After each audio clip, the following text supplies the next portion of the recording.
And we're back, Stripe Show podcast on a Tuesday. I'm your host, Travis Fulton. Thank you for making us part of your day. The last full week of July, golf is busy, not only in the pro game, but also in the amateur game. Man, I got back from vacation last week and I've been packed teaching golf. It's 150 degrees down here. But that's why I built this indoor studio, right? So it's 72 in here and, no problem. So everything's good down here. And the pro game continues on. Now we're back in the mainland and we go up to the Twin Cities. And to help us with that, our man, Keith Stewart at Read the Line is back to break down all things 3M Open. How you doing, buddy? Oh, Travis, I'm doing very well. It's always a pleasure to be on a Stripe Show on a Tuesday. So yeah, let's give the people what they want. Let's roll. Let's pick a winner. It's long shot season, isn't it? I mean, this just feeling. I put a lot of time into this one now. I mean, I've been hard at work last night and this morning, running my numbers. I got to get a win here. You go back to last year, and of course, Lee Hodges won 24 under. Yep. Lee works with Marcus Potter, who teaches his putting right over here. You go back to we were all over We were all over the Postman, came in second, right? Remember? We were all over the Postman. Yeah. Came in second. Yeah. We'll get to him later. Tony Finau won in 2022. What a year that was. He was just cranking. I think he won the Rocket Mortgage, went back to back. And then, Cameron Champ did his thing in 2021. He does those things. Every once in a while, he goes positive 8.5 putting and he wins. Marcus Thompson won in 2020. And then, Matthew Wolff. I remember that like it was yesterday. I was looking at the date 2019. Are you kidding me? Yep. That's when Matthew Wolff won his first time around this place at 21 under par. But before we get to the 3M Open, wait, can you name who was in that playoff? It's three superstars that were in that playoff. Yeah. Well, it was. No, you're putting me on the spot here. One of them won the U.S. Open. Colin Morikawa. Did not win the U.S. Open. The other guy did, though, this year. But Colin Morikawa was in the playoff. Correct, yes. And Bryson. Correct, yeah. Yep. Bryson's your U.S. Open winner, yeah. I knew Bryson, three guys. I was trying to think of the other guy. It was Colin. Colin was in the playoff. That's right. Yep. Yeah, and Matt Wolff made eagle on that 18th hole in the playoff to win it. Yep. Wow. Crazy. What a field that was. What a class that was. Those guys coming on the come up. Well, Matthew Wolff's not in the field. Colin Morikawa is not in the field, and Bryson DeChambeau is not in the field. Two out of three aren't even on the tour. Hey, Lee Hodges is.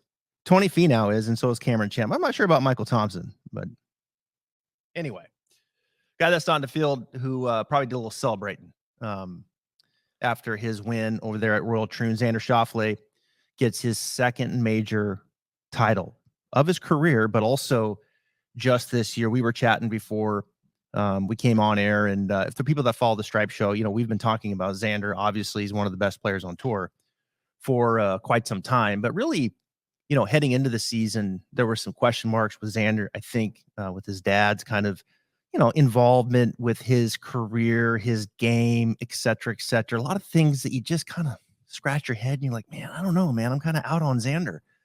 But then some things have changed. And I think, his dad's no longer out there. Chris Como has taken the reins of working with him as his coach. And I've talked a lot about some of the changes that they've made. I listened to Xander speak in the media. Man, I loved it well before these majors. I was all over it saying, man, I like the direction he's heading now. We know he has the game. He pushed one across the line, all the confidence in the world. Here he is, pushes the second one across the line. You got to give Xander all the credit here. I mean, at the end of the day, everyone always accused him in the media of not being able to close things out. 65 at Valhalla on the final day, birdie the last hole to win, and then 65 on Sunday at Royal Troon in order to win and blow the field away. I mean, the guy's awesome. It only leads me down a path of only one question for you there, Mr. Travis Fulton, and that is, and you know where I'm going to go with this, right? If you were a player, would you rather have Scotty's season with 6 wins and only 1 major, or would you rather have Xander's season with 2 majors? I'd rather have Xander's. Yeah, I think I'd rather have Xander Schauffele. He's obviously made a ton of money, but he's won 2 major championships. And I just think at the end of the day, when they add it all up, I mean, those are the ones that stand out, right? I mean, we give the benefit of the doubt to Brooks Koepka, I think, in a lot of these conversations. I mean, he's won 5, obviously, so Oh, yeah. that's significant, but he wasn't a prolific winner in general on the PGA Tour. But that's kind of where, that's where it stacks up the most is, those 4 tournaments. And man, you put 2 of them away like he did, final round of the Sunday, that's gonna just sit there forever in his major championship record. He's clearly now a Hall of Famer. I think when he decides to hang it up. Wow. Um, Wow. And wait, and he's only got what, 8 wins? yeah, but he's 8 going to wins. get to 12. I mean, Xander's going to get to 12, 13, 14 wins now that he's got 2 major championships. I mean, he's Maybe. on his way. I mean, the big one was winning a major, right? I mean, that was going to be it. Like, can he win a major? Can he put it away when it counts? The chips are he done. He did it. Then he did it again. And so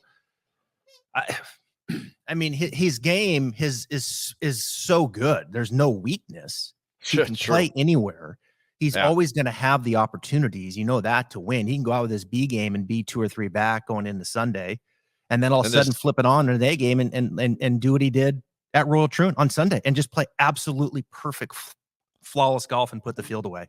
So, yeah, I mean, Scotty still has a weakness. There's no doubt. Xander is by far the most well-rounded golfer in the world. He has no weakness, but the question was mentally, can he push it across the finish line, right? When the chips are down in the biggest moment. And he failed over and over now. And now to see him do it, I think make the changes leading up to it, both on and off the golf course. I give him a lot of credit. I really do. It can't be easy. Can't be easy making some of those decisions when you're the CEO of your own enterprise, and your enterprise is Xander Schauffele Golf, right? And you got family members involved, and it's just that's not easy. And when the decisions are made, the tough decisions are made, and then you see the player propel forward, I think that's pretty cool stuff. All right. Open Championship real quick. Yeah. I'm looking for a name. I have 2 questions for you, A and B. So, biggest surprise in a positive way at the Open? Biggest surprise will have to be Thriston Lawrence. I mean, look, I know he's won a couple times on the DP World Tour, but I mean, my goodness, who's the other guy I'm missing? I'm drawing a blank on the guy that qualified to get in. That was right there. Dan Brown. Dan Brown. Sorry. Yeah. That was smoking the heaters. I mean, you probably got to give it to him. I mean, where'd that guy come from? Right. To run up the leaderboard. So, I mean, Brown was, I didn't see that coming. I guess Thriston, he's had some success, overseas. He's not a big name when it comes to American media, but he's had some success. So, but still, I think a little bit of a surprise there. But Dan Brown, my God, where'd he come from? I'm going to go with Rahm because he basically hasn't showed up in majors this year. And it was a pleasant surprise in my mind. So a positive surprise to see him play so well. He played in the bad weather wave and, he made it. He was what, +1 after that, after those 2 rounds in the worst conditions. It reminded me of when he won the Masters and he played in the worst wave. It would be nice to see Rahm back for next year. I mean, I know now we don't see him for like 6 months, but it was nice to see him before the year ended, to see him make a good move. All right, now, biggest surprise in a negative way, like who let you down the most? Who surprised you with their poor play? I mean, Rory, right? I mean, we come on these airways on Tuesday, and he was one of your big guys, and he just goes out there. I mean, some of the shots that Rory hit. I mean, what was the wedge shot from like 120 yards, and he misses it 15 yards left of the green? I mean, just what? Like, how does that even happen from that skill of a player? The weather gets in your head, Yeah. Yeah, and you get the high handle, and maybe then you'll face cook over, and all of a sudden it's left to left. But I mean, you have to say Rory, wouldn't you? Yeah.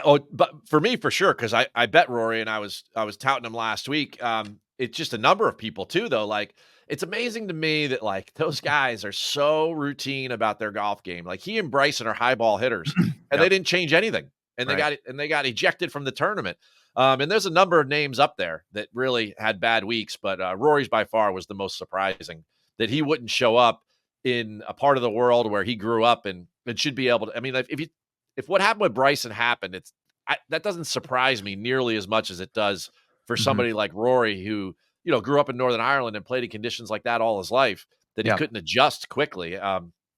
I mean, what they had 13 of the top 20 ranked players in the world in that bad weather wave, and they all were toast.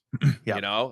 I mean, which in some ways is kind of sad that you like, man, couldn't they figure it out? Couldn't they? I mean, like, I don't know. Anyway, I just Well, chose 2 quick questions for you. That's all. well, no, those are good questions, and I think it kind of shoots holes in the open a little bit, right? Where the weather is such a contributing factor Oh, to sure. who's going to win. Now, I think Xander was the best player. Um, and so I think Correct. they maybe steered clear of some other controversy if that wasn't going to be the case, because it does feel like you go back to when Hendrick won over Phil. I mean, those guys separated because of the weather gap. True. And so now True. you come back again, and you got a player like Sam Burns who posts, what do you shoot, like 67, 66 on Saturday morning, and he's 3 under, and then all of a sudden the weather hits and he's 1 back going into Sunday Oh, because yeah. of the weather. All these guys start coming back. So it's just, look, I get it. It's awesome, the weather and this and that, and it's fun to watch these guys struggle. But at the end of the day, when you're trying to, card the champion, man, it just feels very, very unfortunate. And I think does kind of take away a little bit of the open. And I think for me, why it's number 2 on the list for me. It's number 2. Just overall, just when you add it all up, the open's number 2 Well, for me. much like when that happens and everybody loves the difference of it all, which is why it's Yeah. number 1 for me, is that it's totally different. It's You totally have different. Yeah. Awesome. Yeah. sometimes you have bad weather waves. It's like the Ryder Cup and everything else that happens every once in a while. Let's just Yeah. keep it at once, and then we'll go back Fair. to our little birdie fest in Minnesota this week. So There carry you on. go. And there's a good segue to TPC Twin Cities out there in Blaine, Minnesota. Just like every other TPC, Keith, when we had the traveling road show, we would travel around all these tour academies, Yep. and TPC Twin Cities was one of our stops. And Oh, I cool. remember when they first built it out in Blaine, Minnesota, was like, was nothing out there. And so I'm like, you're driving and you're looking around and you're like, I don't think there's a golf course out here. And then pretty soon there's a little gold plaque says TPC, and then you take a left. That's how like unassuming like all these TPCs are. TPC Yasna Polana is like that up in New Jersey, and Oh, come on. That's my next door neighbor. yeah. And so all these, you're just you're looking around, and can someone throw us a bone? Maybe give us a sign that there's a golf course out here, just anything. And so Blaine's it's grown up a little bit since then. I love Minneapolis, by the way. I'm a big fan of Minneapolis. I like Never the been. downtown. I gotta put it on Yeah. on one of my visits in the next couple of years, because this Yeah, you need event to. has been a good event. It's good. I like it. I like the spirit up there. I like the downtown area. I think there's some good golf courses around there. They love their golf now. When the sun comes out, these people love their golf, and Oh, they so play golf. they get 6 The days golf of it a year. course, the golf course is fun. I don't know how championship it is. It was first on the Champions Tour, right? They would roll through there, and Okay. then the 3M, and then they switched it over to the PGA Tour, the 3M Open, right? Yep. And so now, of course, they've had some good fields in the past, and now it's kind of in a weird spot, obviously, this year in between the Open Championship and now the Olympics next year. So we're going to give you some things to think about. You look at this golf course. I don't know. I think you're going to see a lot of fairways here, Keith. Probably you're going to see a lot of greens. The short game is not going to be nearly as difficult. But to me, when I look at it, iron game, we've got to win in the approach game. I mean, this is huge. You have to win in the approach game. And obviously, you got to make some putts. But when I look at the guys that have won and have done well here, it doesn't mean you have to be a great putter. I mean, Finau, Champ, Keith Mitchell's played very well here. He's not a great putter. So it kind of opens the door up. We just need a good putting week, but we have to be superb with our irons, don't we? Absolutely. I mean, you got to be able to spike on approach this week, no doubt. And there's a little bit of a polar skill set, because there's a couple of short par 4s. There's 5 of them under 425. So there's no doubt there that you're going to be hitting some shorter wedge shots, even under 100 yards, some feel shots with your wedges. And then you've got 5 par 4s over 450. You've got the 3 par 5s, which are going to be a long iron play. And you got 3 of the par 3s are over 200 yards. So that's 11 holes right there where you're hitting a long iron in some capacity with which to score. So you got to have both of those skills running. It screams like Tom Hoagie, till the cows come home, because he's the best approach player in the field, or it screams Tony Finau because he's been one of the best approach players on tour over the last, let's say, 2 to 3 months. Up there, literally numbers wise with Xander and Scotty. So Yep. yeah, I'm full with you there, and like. I get it that like Cam Champ and Tony haven't been historically great putters, but man, it's more of a risk in my mind to pick a guy that normally doesn't show that they can score and get to 20 under than it is, that's just good at approach, than trying to manage a guy that's really good on approach, but also has the capacity to score in birdie fests. Yeah. Well, that's where I always tend to lean. When I'm handicapping, I always find myself gravitating to, okay, give me the ball striker iron. Okay, boom, check. I'm checking those boxes, right? This week, 150 to 200 yards. We got to be good in that area. All right. And then it's like a hope for a spike week in putting. And it's like, why can't we think about it the other way? I mean, why can't we think about it as the great putter who's looking for the spike week in approach game, right? And I don't find myself always like, I don't find myself that excited to go that way ever, but I am always talking myself into the other way where it's like, give me the ball. Okay, these guys. And I think they're just, because they're going to be having all these opportunities, right? And they just, they're just going to wear out the center of the face and they're going to give themselves really a ton of looks. But I mean, then they lose one stroke putting and they finish, 30th. And it's like, well, why can't I get excited the other way? Give me the great putter where I know they can go +7, but then maybe they can give me +4 approach. I mean, quick PSA for me, I tend to blend both on my card.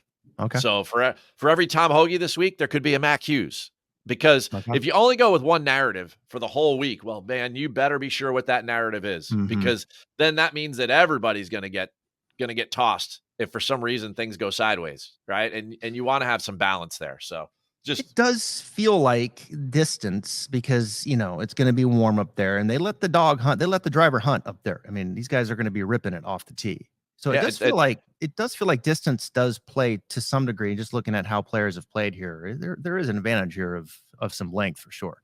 For sure, and it's also played at 1,000 feet above sea level. Yeah, which lets the ball fly a little bit too. Yeah, and unlike Troon, it's going to be warm, really warm there this week, and dry. So that ball is going to be flying.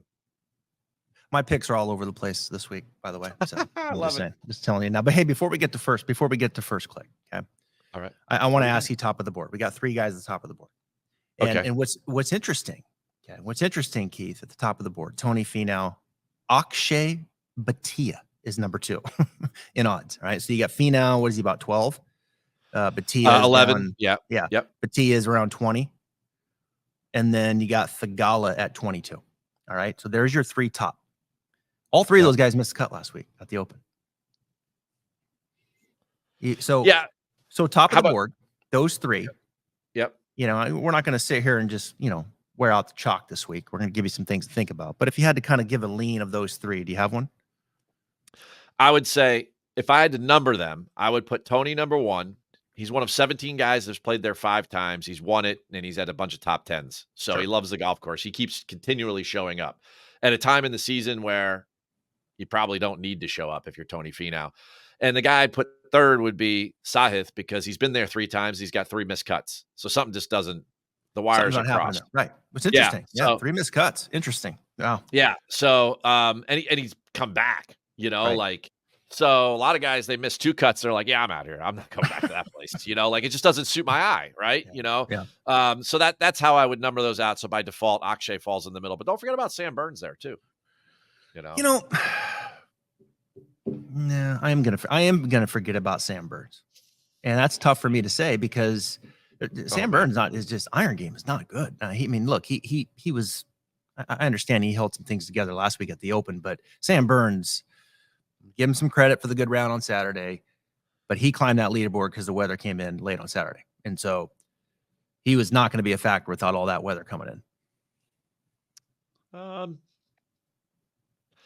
Well, his iron Sunday, game. Sam Burns is a guy that usually kind of, he's going to heat up and he's going to start winning with his ball striking. Man, his iron games just hadn't been clean. Anyway, fair enough. We're going to forget about Sam Burns. We're going to go to a little something here that we call First Click.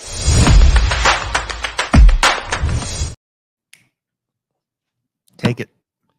Clicking the mouse on Eric Van Rooyen. Nice. That's where I know I'm where going. you're going. I know where you're going with this. This is a good pick. I like EVR too this week. He's got a lot to play for. Now, he has a little bit of a mediocre history there, but I believe he's a better player now. And here's the thing. The guy's got 2 wins on tour, and both of them came in shootouts.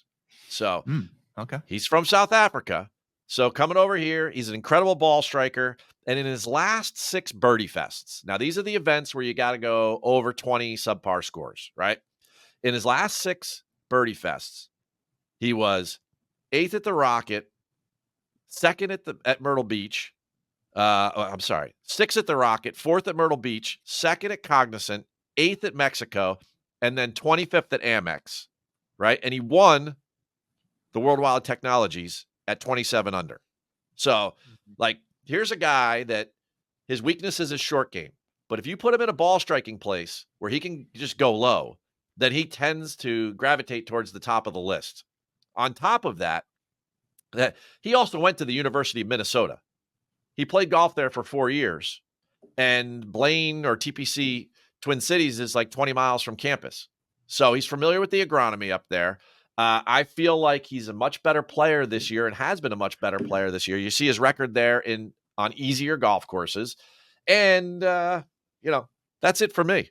I mean, this is the first time he's coming back up to Minnesota. He had a ton of support last year. But remember that teammate of his that passed away? And, he cried when he won the Worldwide Technology and everything. Well, this is the first time coming back to Minnesota since that happened. And I feel like that's going to be also an inspiration. So those little edges, as well as his ball striking and his ability to score, EVR is my first click.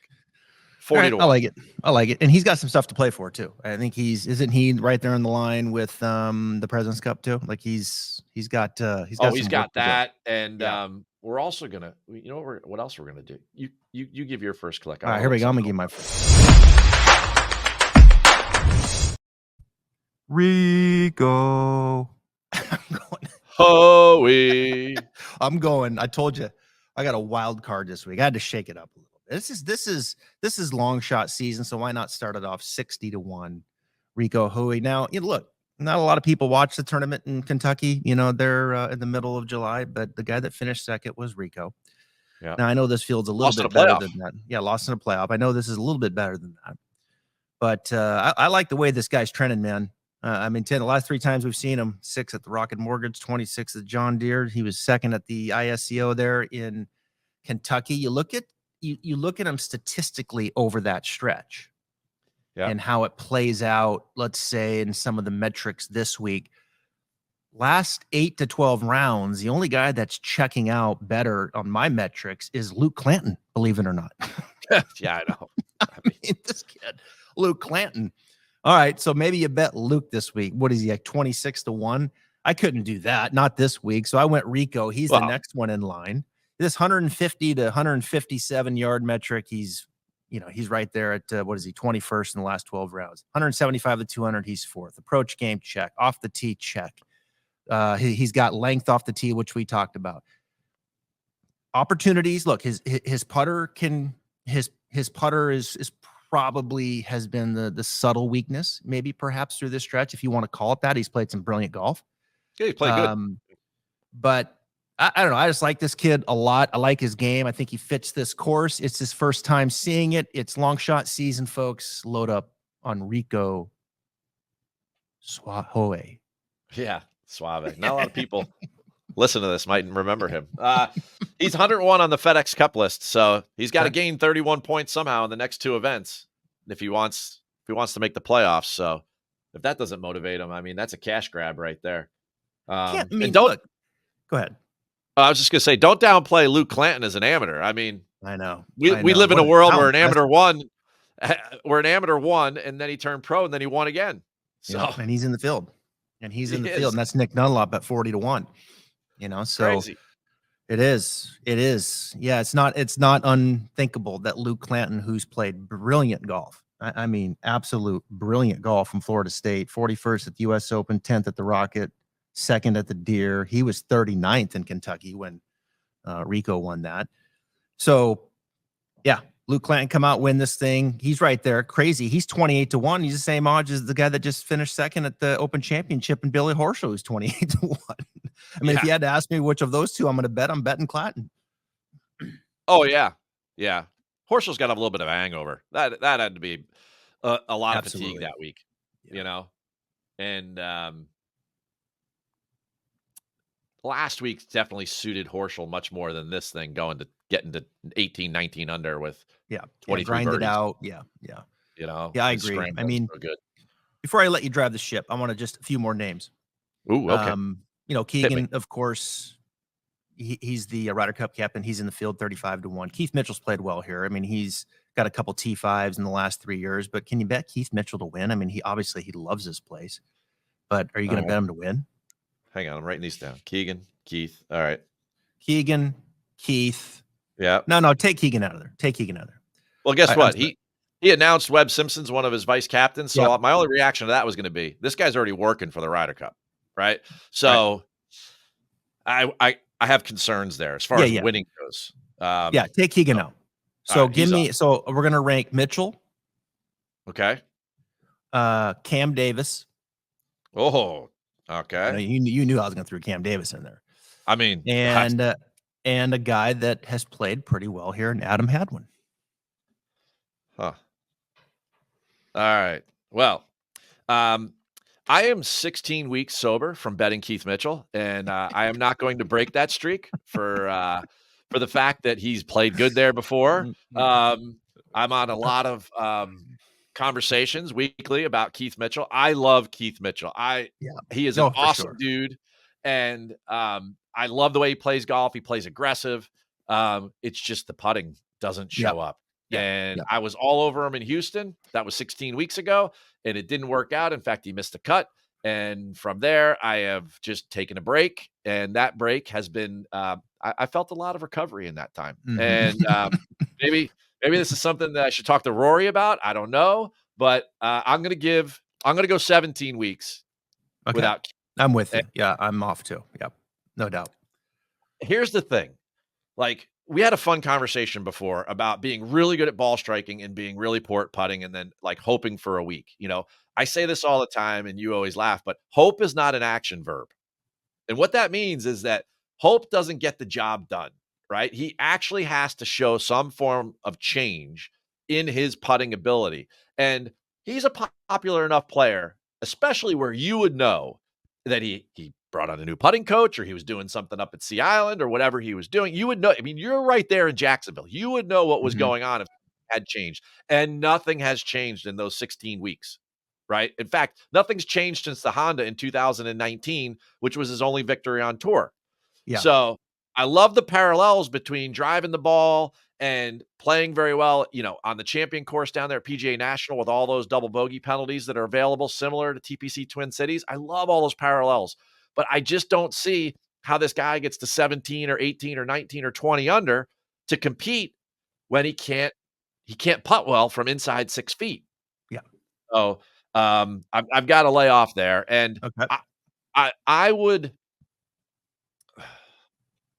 Cam Davis has had a great record there, really good record there. He fits coming off a win. Yeah, and you know, I always throw this kind of question out to you, and I go, is Cam Davis winning twice this year? Yeah. And you were like, yeah, I get it, Keith. But then, like, you could say, hey, Keith, Nick Dunlop did. Xander won majors, Keith. You know, like, so, you know, when you're wrong sometimes. So, like, I would be very wary of Cam Davis this week. I'm not going to bet him, but I think he could play a major role in this tournament because he has the perfect skill set in order to get the job done. And he's proven it there in previous years. And then Adam Hadwin, I'd love to see him turn around. When I start doing, you know, modeling for easy golf courses, just because I want to look at their statistics of like how well they've played, Adam Hadwin always pops up. I mean, this guy can make a ton of birdies. Now, again, he's another guy who's only won once, and where he did win was Valspar, which is a difficult golf course, which is interesting. But he's always good at like the Amex and places like this where you got to score a bunch, but he never quite wins there. Definitely a good enough putter to do that. I just don't know how good of a putter he's been lately. But I could see why you brought those three names up. And I would say of the three, I would go Davis 1, Keith 2, and Hadwin 3. Okay. I think I agree with that. Yeah. I mean, I would definitely go Davis 1. And yeah, I think he can win twice. This is a great spot for him. Davis, clearly he gets in the hunt. He's not afraid. He can put it away. So he's got some win equity there. Yeah. I mean, Dunlop, can you imagine if he won can you imagine if Dunlop won for his third tournament? It'd be unbelievable. Unbelievable. I mean, There's EVR. we started the year with what, 8 straight triple-digit winners or whatever? I mean, it's been a year. We've had these chalk and majors. We've had these crazy dumb signature events with like 12 guys playing in them, and Scotty wins all of them, right? I mean, it's just been the craziest year. It has. So yeah, I mean, love Nick that. Dunlop won it twice. No, I don't think. No, I don't think so. I love that EVR is 45 and that Rico's 60. I love that we gave the audience some things to chew on. I know JT hasn't been cruising that well as we start to get down into the 40s, and I'll finish with this, and then I'll let you drive the boat here. But I don't know. It just feels like it just feels like JT at this spot could just go ballistic with the putter, doesn't it? And I know his iron game hasn't been great. He missed the cut at the Open and wasn't great at John Deere, 30th, 55th. He's just been kind of making some cuts, and I think his iron game's held him back. But I'm going to take your advice. I'm going to take your advice, and I'm going with the great putter who we know can go ballistic and berserk with it. And then I'm leaning on an improved iron game this week from JT. So I bet JT. Okay. T second last year. It was top 10 year. It was one of my worst. It was one of my worst beats of the year last year. Okay. Because if you remember, Hodges was up by 5 going into Sunday. So I bet JT on Saturday night to be winner without Hodges, right? He had a 3-shot lead going into the 18th hole on second place, and he tied the other guys. He made triple bogey on the last, and I lost that bet. The words JT Poston are not coming out of my mouth for the 3M. Okay. For some considerable time. If we're doing this show 10 years from now and Xander has 9 majors, the words JT Poston is still not coming out of my mouth. Right. And, so what is? I mean, now we're into the 50s and the 60s. Is there okay, is there a name you like? Yeah, I'm gonna spice this up a little bit. I want you. Well, can Taylor Pendrith win twice in a year? No, I would put Cam Davis ahead of that. Yeah, but he's played good. But this isn't the place for Pendrith, is it? I mean, he's got length and putting. I get it, but is the iron game good enough? All right, so iron game. How about Tom Hoge? Yeah. I mean, yeah, for sure. Yeah, I'd love to have Tom Hoage's iron game. Are you kidding me? Oh yeah, that wasn't the question. That wasn't the question. God, if Pendrith had Hoage's iron game, he'd be a Hall of Famer. Oh my God. I mean, well, there's a lot of guys like that, right? All right. Hoagie's been struggling this in July. He's hadn't been good. All right, up in here, I got a tale of 2 cities for you, right? All right. There's two guys that I'm going to take, and they both played very well lately, and they both tend to play well on these types of golf courses. And they're both sitting there at 55. And one of them is a great approach player, and he's a very, very good putter. And the other one is just an incredible short game and putter guy. So Ben Griffin is one, right? He's the approach and the putter. And then Mac Hughes is definitely the putter short game guy, who finished T16 over at the Open. So he has some level of ball striking confidence going on right now. But this is the type of player in my mind that suits TPC Twin Cities, because they can create that many birdies and they can keep the ball in play enough that they can keep pace with, the final day. And then on Sunday, they could shoot 65 and they could win the thing outright. Let's go last 8 rounds. Let's share with our audience here most birdies, last 8 rounds. And I'm going to do this because it's taken us to a guy that we're getting to here now in the 70s and the 80s, and that's Mac Meisner, who played very good last week. Mac's a good kid, man. I like him. He was part of the very first PXG College Showcase that we did a few years ago. He was part of that group with Austin Eckroat. I'm drawing a blank on a couple of the other guys, but just what a great young man. So it's cool to see him him getting some success, but he's made the most birdies in the last 8 rounds. Harry Hall, of course, we saw win. He's 2. Chan Kim is 3rd. He's a guy that I kind of leaning on this week. I'm not sure if I'm going to bet him to win, but I like him to make the cut, maybe a top Clayton's 20 got to to be look up at. there, right? Yeah. Clayton, Cam Davis, we talked about. Hayden Springer, believe it or not, is up there. Novak makes a lot of birdies. Kind of interesting name if you're looking for some odds, maybe. Be a good Novak. This is a good course for him. I think Novak's is a guy that you should look at for a top 20, right? He could be a guy that I could see make the cut and make a run with the amount of birdies this guy makes. Gets a ton of looks. Solid off the tee, or fairly solid off the tee. EVR's 17th on that list.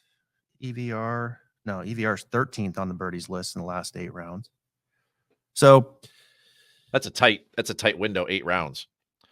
I know. I was just giving you an idea. So let's go 24. Just saying, like the last 8, who's made the most? Let's go 24. Mav McNeely's 1. Finau's 2. Clanton's 3. Chan Kim's 4. I like this Kim kid. Kind of intrigued. So Chan Kim is a big dude, man. I met him at the Players this past year. I'm intrigued by Kim. He is very, very, very nice young man. Incredible ball striker, and really he does score. He scores. His putting has been the weakness. He had the 4 missed cuts there straight in the summer. He's figured something out. Looks like John Deere finished 12th. He's top 5 in this field, like tee to green. So there I go. I'm talking about. See, this is the kind of guy that I talk myself into right here. This is Chan Kim. This profile is the guy that I talk myself into. All right, I'm going to give you. Tell me not to do it. Tell me not to. Tell me to go somewhere else. I'm going to give you Chan Kim, but like with 10 more years of tour experience. Okay, do it. Justin Rose. Same. No, that's 20 like years. 20 more years. Yeah, no. I'm going to go Vegas, baby. Vegas. Okay. Right? Are you really? Guy, elite driver of the golf ball, elite ball striker, and we always need the putter to do something, but this is the prototype golf course for a Johnny Vegas run right here. And he's had good success here too. So if you love if you're falling in love with Chan Kim, Johnny Vegas is the same type of player, right? We both need the putter to kind of wake up a little bit, but Johnny Vegas with his driver on this golf course with all the trouble and everything can really outdistance the field in ball striking. And then if he goes 2 or 3 with the putter, we're there, Yeah, but see, here's where I would push back on that. Because Chan Kim's only been out there for a couple years and Vegas has been out there since, let's see.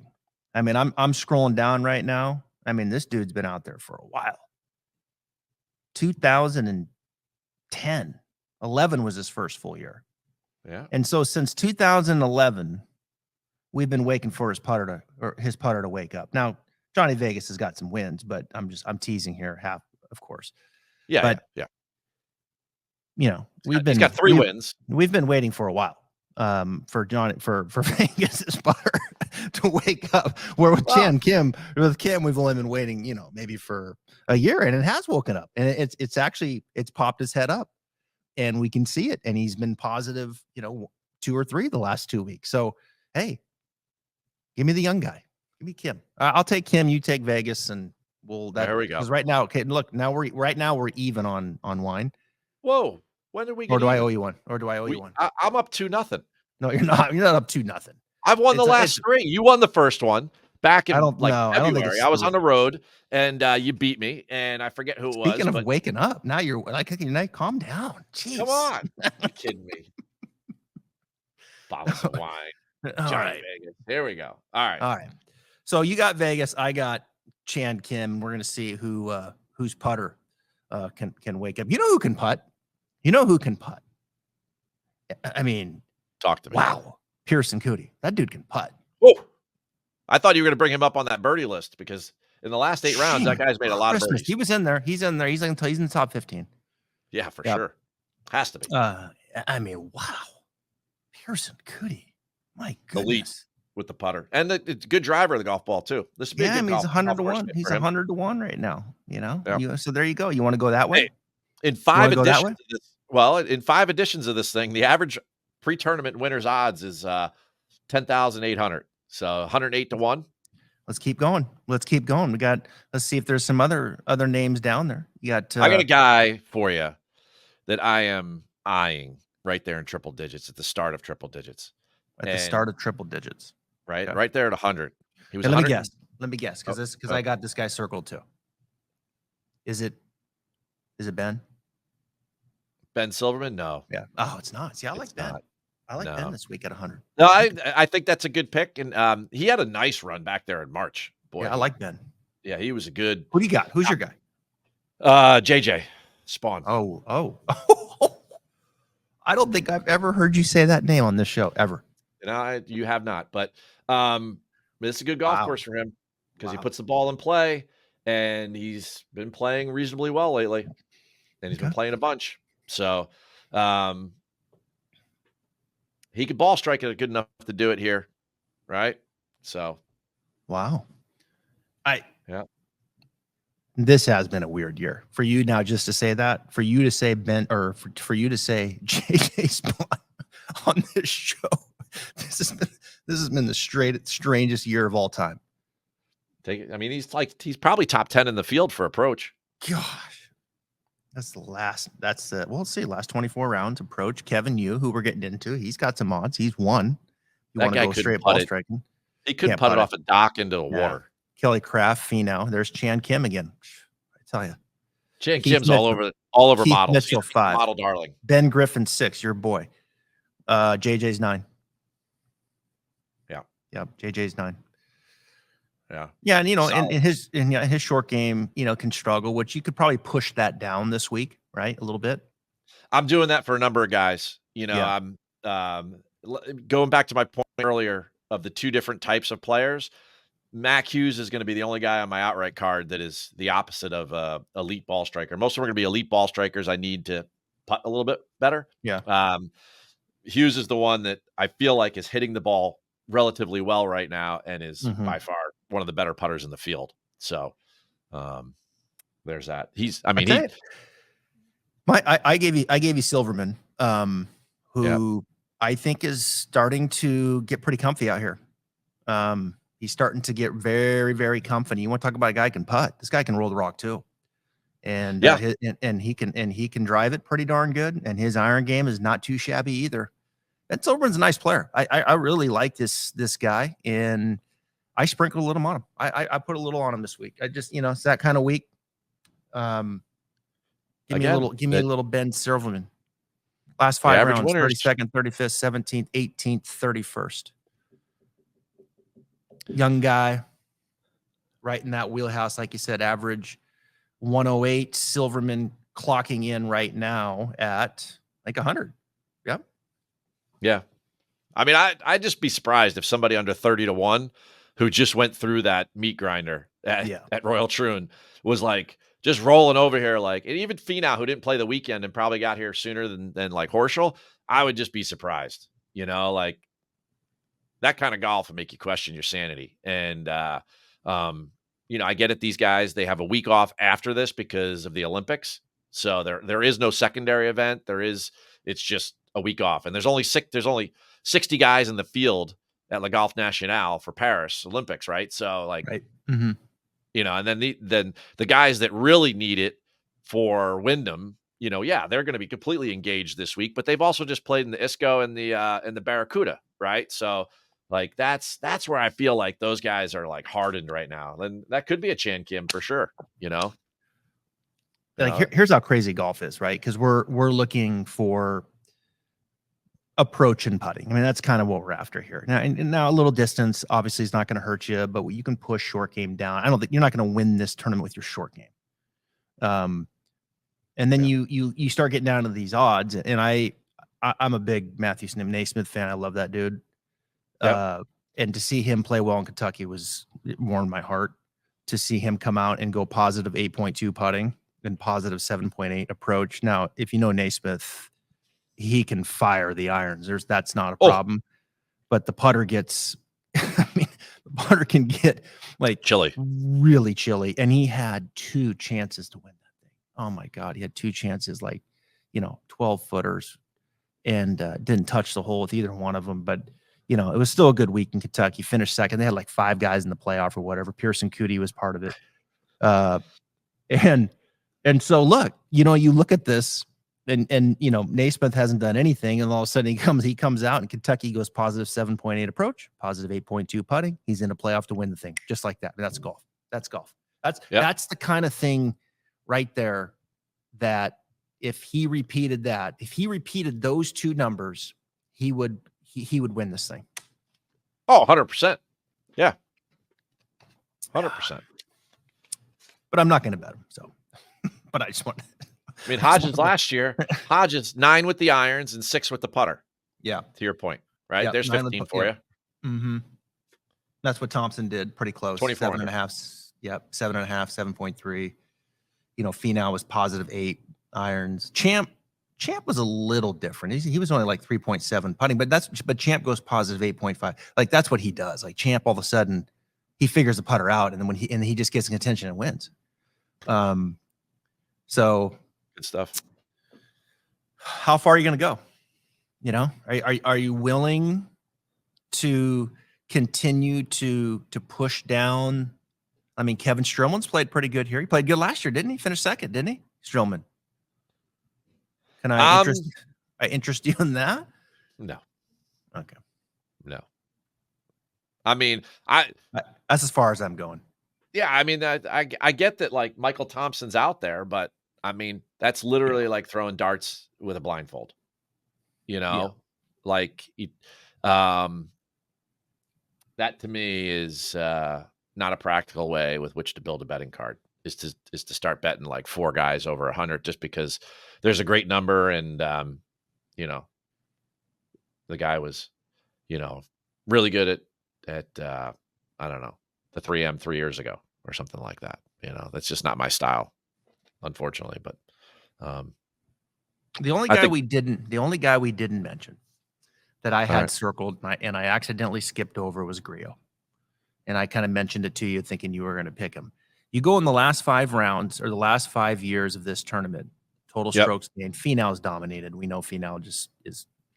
There's a reason why he's the favorite the way he is. But Grillo's too.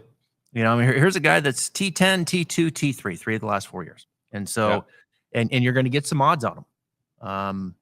You know, he's tied with Cameron Davis right there. And then, you know, Lee Hodges, of course, got the win last year. So he's up there. Poston, who I already bet, is 5th, had one. These are some of the guys that have played well here over the last 4 or 5 years. Total of strokes gained. Total.